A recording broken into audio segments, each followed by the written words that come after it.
A 39-year-old man has been killed by a shark while spearfishing off Far North Queensland. For the latest, I'm joined by reporter Molly Slattery. Molly, what do we know so far about the attack? Hi Meredith. Well, what we know so far is that emergency services were called to a boat ramp at Hull Heads, which is in Far North Queensland, about 160 kilometres south of Cairns, a very small coastal community there, where they say a 39-year-old man had been bitten by a shark. Now, what we've learned since is that man was spearfishing on the Great Barrier Reef at the time of the attack. He was pulled from the water by a friend who was in the water with him at the time. So no doubt an incredibly confronting experience for that man. Now, emergency services say there were 3 other men with this person who was attacked at the time. They say they then rushed him in their own boat to shore, but that journey took more than an hour. So from when he was bitten until when he was able to be seen by paramedics was over an hour.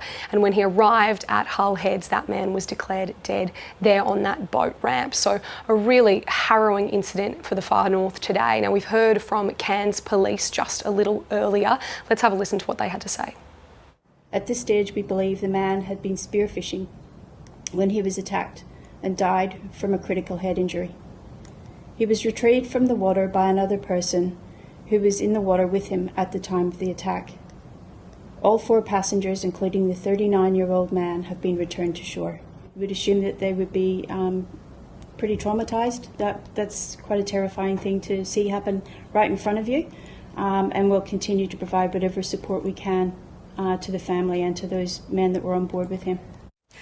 And Molly, what do we know about the area where the shark attack is believed to have happened? Well, Meredith, this is believed to have happened on Kennedy Shoal, which is about 40 kilometres offshore from Hull Heads, where that man was brought to shore. Now, this is an incredibly popular diving location. These men were believed to be spearfishing. It's also a popular scuba diving spot. That's because there's a very old shipwreck at that space. So the ship sunk about 130 years ago. The Lady Bowen was a big old vessel, and a lot of people go out there to dive. Now, interestingly, at this site about 10 years ago, another man, a 54-year-old named Stephen Foster, disappeared while scuba diving at that wreck, and he was believed to have been taken by a shark. So certainly interesting that both of these incidents have happened in that same small part of the Great Barrier Reef, which this time of year, it's the tropical north up there, so waters are warm year-round. It's an incredibly popular holiday destination, so a lot of people enjoying that reef, and certainly really distressing news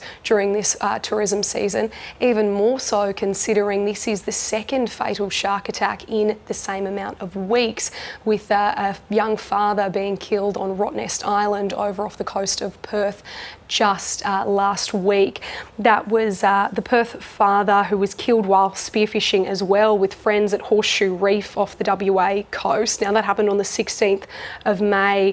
Mr. Mattaboni there was also out with friends when he was attacked. So really just another tragedy for spearfishing, that community, and just anyone who enjoys the reefs off this beautiful state and as well off Rottnest Island.